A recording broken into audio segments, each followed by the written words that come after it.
Hi, this is Chris Gaw, and here's Project 10. So my thoughts on the project and what it was like in creating my fake identity and so forth.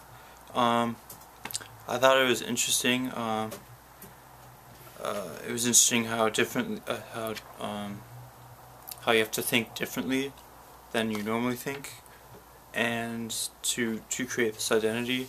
And I had to do some research and so forth in creating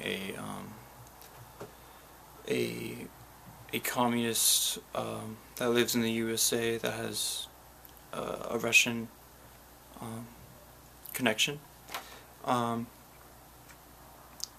I thought it was interesting how, even though I created a different fake identity that's pretty different from myself, it still reflects myself, just like art does. Just like art reflects whoever makes art, this fake identity still reflects myself. So I thought that was interesting how it was art, and how it reflects my desires deep down,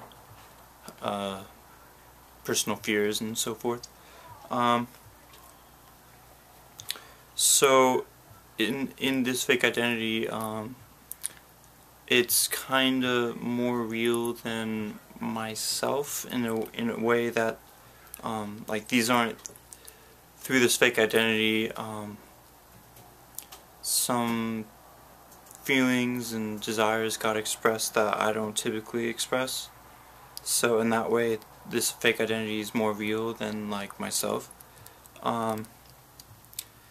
And that's just that could happen in any form of art form, just or fake identity, or virtual identities such as Second Life. And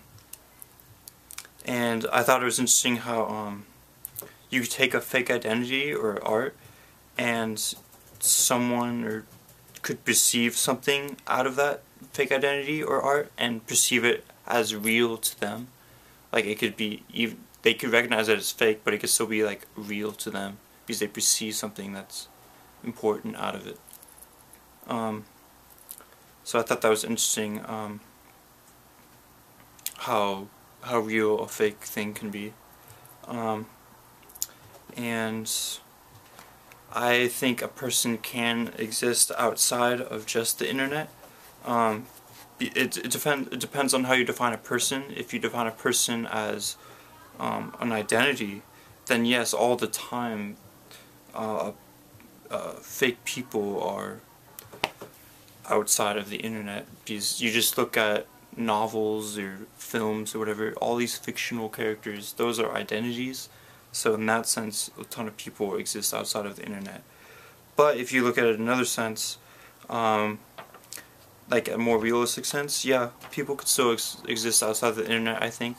Darko Maver, even though he existed inside the internet, he also existed outside of the internet through through the media, through photographs and so forth. I also think people can exist through portraits and just anything that shows that fake person, like photographs and portraits and so forth, and the media and internet. And yeah, so I think in social media, I think that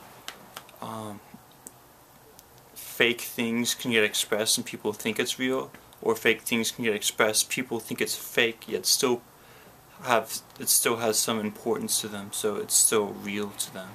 So I thought that was interesting how social media can have that effect on people, it seems to me. Yeah, that was the last thing I wanted to note. So overall, I thought the project was interesting, and it was interesting doing the research and thinking differently, and yeah, thank you.